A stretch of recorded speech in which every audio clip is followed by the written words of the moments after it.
Bika tokubike no moko tavana sedieto kiambote munkumbwa se mwane tata mwanda velela munkumbwa se ye mwana ye tata mwanda velela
tulendele kutovanda sedeto tata mfumo mbanza beto bana bakutokulombela bakafulu watu sikitikisa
Tusame. Nsambu zange mfumu wetu Yesu Kristo yozola kwa ngitata nzambi wase yo untwadi ngitata mwanda wavelela bika wakwa masikilanga muna yeto tukwa yakwa yelemvu se ye mwana tata mwanda wavelela. Amen.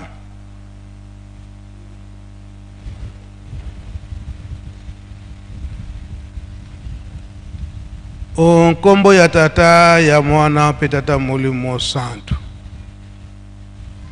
Lelo tozalina le 4 avril l'an 2025. Oyo le 2 avril et le 3 avril et pesameli biso pa pied gauche pe choral Yerusalemi.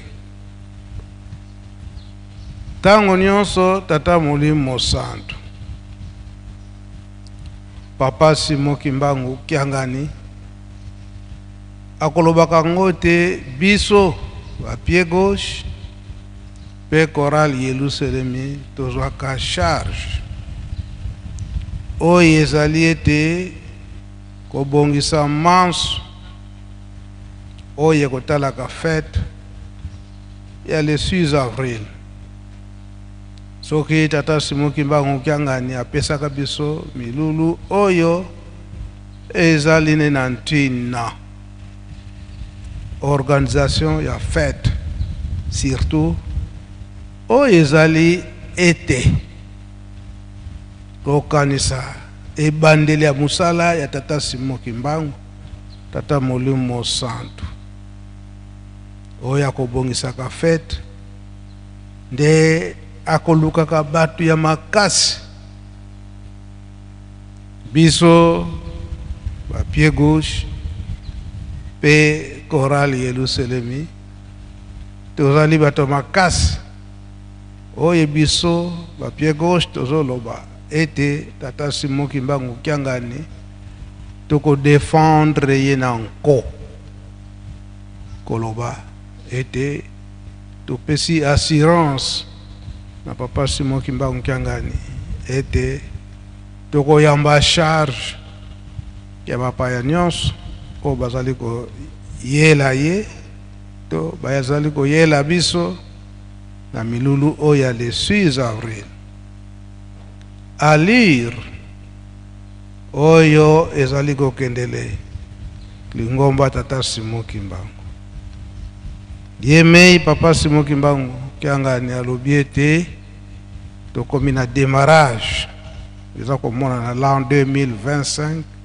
de tobandi misala na solo oyo batata banda papa Kisolokele papa Dialunga na papa Diangenda Kuntima batikalaki koloba ete bosilisa misala ya Yerusalemi botonga Yerusalemi comme il faut pa bate bapaya bakoya bapaya wana ya marque na marque donc déception ekoki kozala te na mopaya nyonso ezala accueil ezala esika ya kolala ezala eloko ya kolia mopaya a se retrouver ke solo mboka elaka mboka ya kinya nde ya ngoi etumba wana nde toza nango nde yango wana tolandaki malako na biso pardon banda mokolo ya le 2 avril papa ye moko alobaki banda na carnaval maya yebisaki biso kati na ndako ya Nzambe lobaki na biso surtout na journée il y a le 2 avril kokanisa mayemale kaka na 1960 pe lobi maloba oyo toyokaki na le 3 avril mayemale kaka na 1960 nyonso wana bilaka epesamalaka ba effet nango tozali komona yango lelo tozala bana botosi ndenge ye mei papa Simon Kimbangu Kyangani azako teya biso tozala bana botosi. Mwana motosi yende tata na mama bakolingaka pe bakopesaka ye ba chance nyonso ya kozwa soki aza mwana motosi.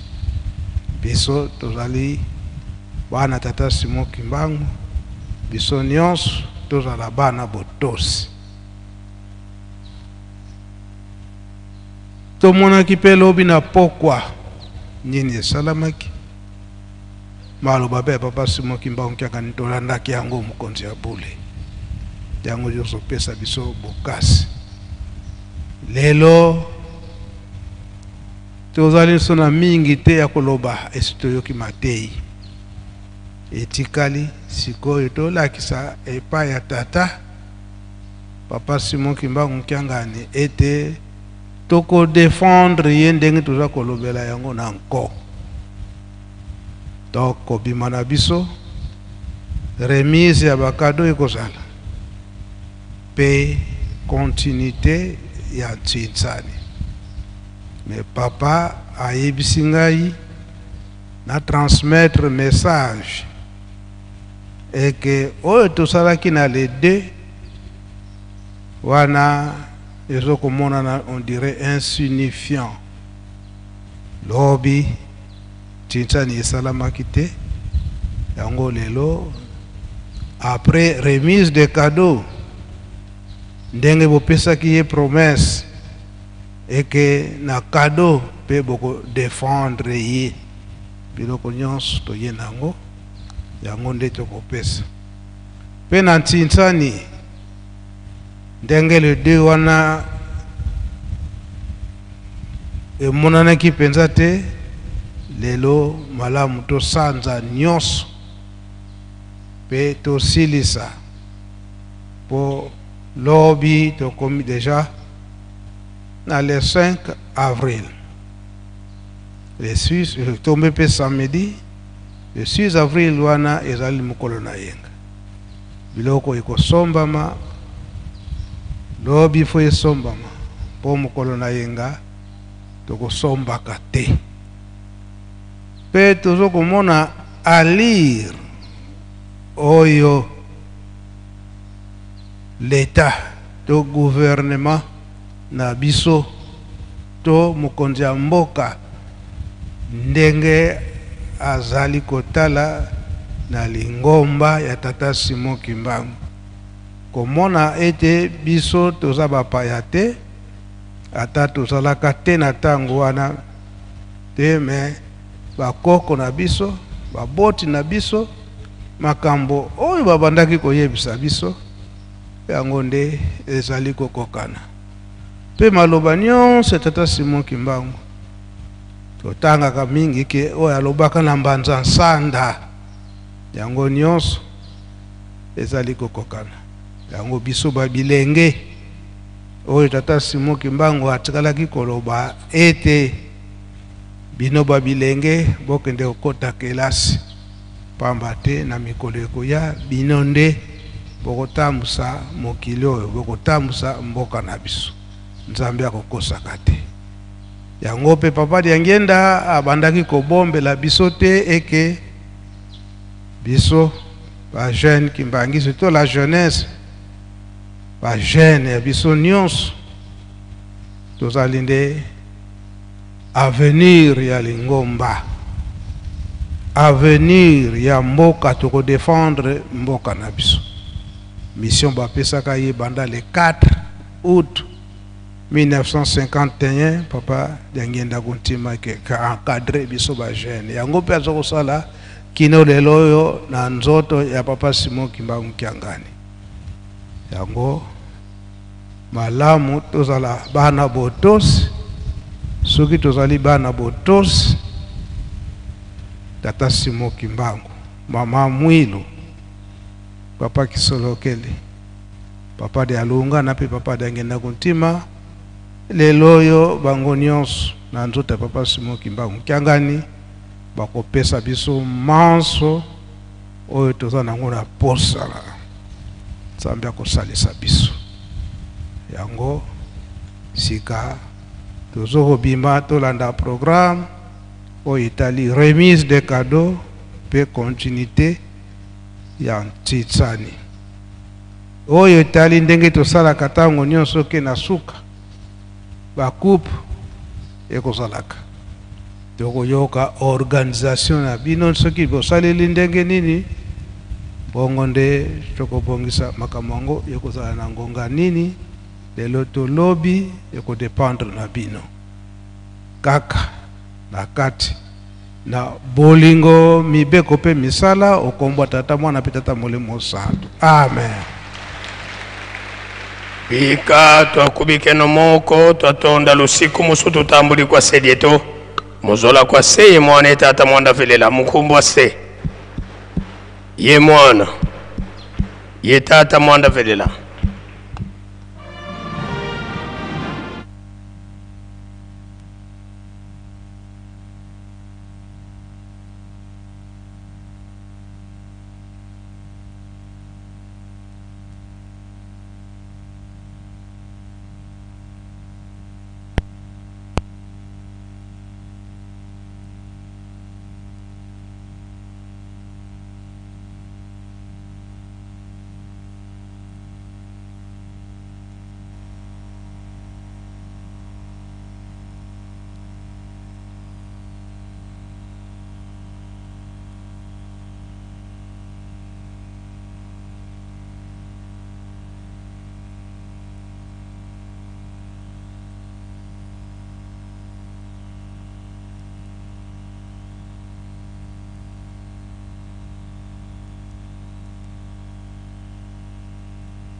Allô?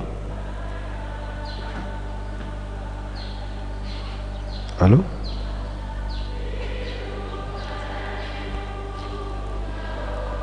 Allô? Allô? Allô?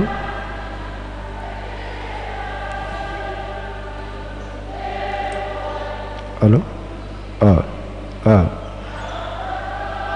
Ah.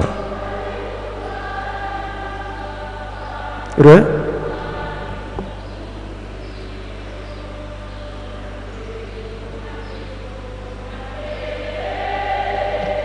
Ok.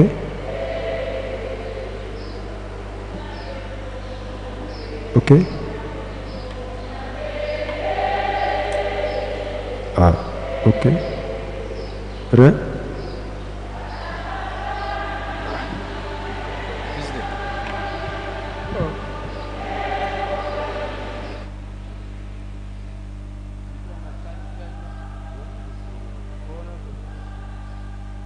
Eza awa, micro ya mwana. Sans fil eza awa.